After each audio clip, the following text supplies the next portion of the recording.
Бүгүнкү иш-чаранын максаты атайын ушул балдар күнүнө карата Марал радиосу уюштурганбыз. Көп балалуу, анан ошондой эле жалгыз бой энелерге бир кичинекей болсо да бир майрамдык маанай тартуулап коелу деп атайын. Бир аз азык түлүк, анан таттууларыбыз бар болчу. Мынакей азыр жаңы эле Азия молго кирип балдар мультфильм көрүп чыгышты дегендей. Эң негизгиси максат балдардын, энелердин көңүлүн көтөрүү. Аз болсо да, кичинекей болсо дагы. Анан тапшырдык, ата-энелер абдан кубанычта, балдар болсо сүйүнүп, өздөрүнүн сүйүнүчтөрүн айтып атат. Биз дагы кубанычтабыз.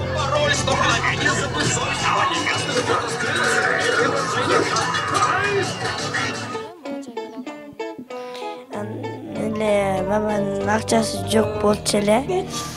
Азыр маманын акчасы бар болуп келдим театрга. Бир школумда көргөн кичинекей театрда болчу, анан азыр көрүп атам чоң театрда. Апам, братьям, сестренкам мен болуп көрүп атабыз.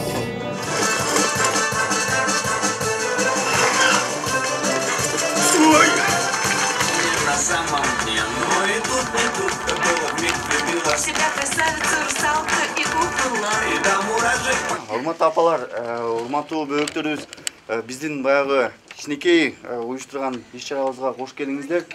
Мультфильм жактыбы? Укпай айтам. Катуураак айтсаңыз, жактыбы? Марал, биздин Марал радиону билесиңерби? Угасыңарбы?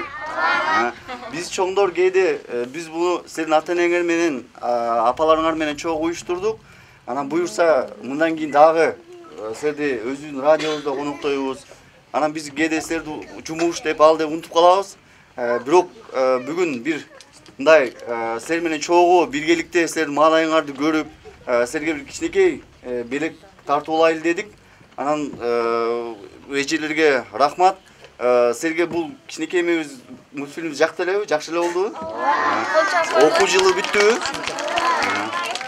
Дагы эми астыбызда 3 ай бар, эс аласыңар, күч топтогула, жакшы окугула, эмки жылы окуу жылына жакшылап даярдангыла буюрса.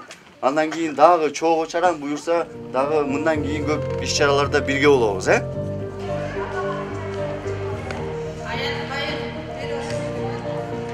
Мен албетте балдар деп жашайбыз. Эми балдардын 5 баланын деле орду аябай эле оор, баягы жалгыз бойго.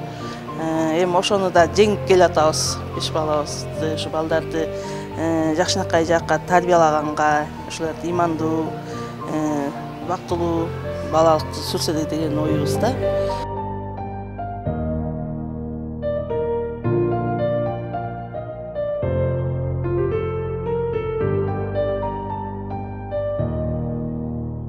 Менден кыялдан чымында, бирок мультик жакшы болду да, эмичи.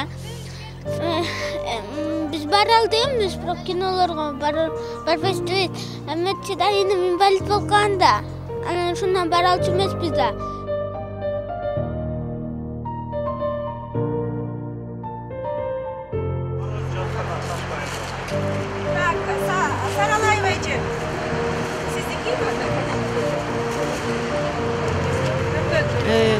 Мен ушул 3 неберени кыздарым алыста жүрүп өзүм багып чоңойттум. Ортодо кыйынчылыктар болду.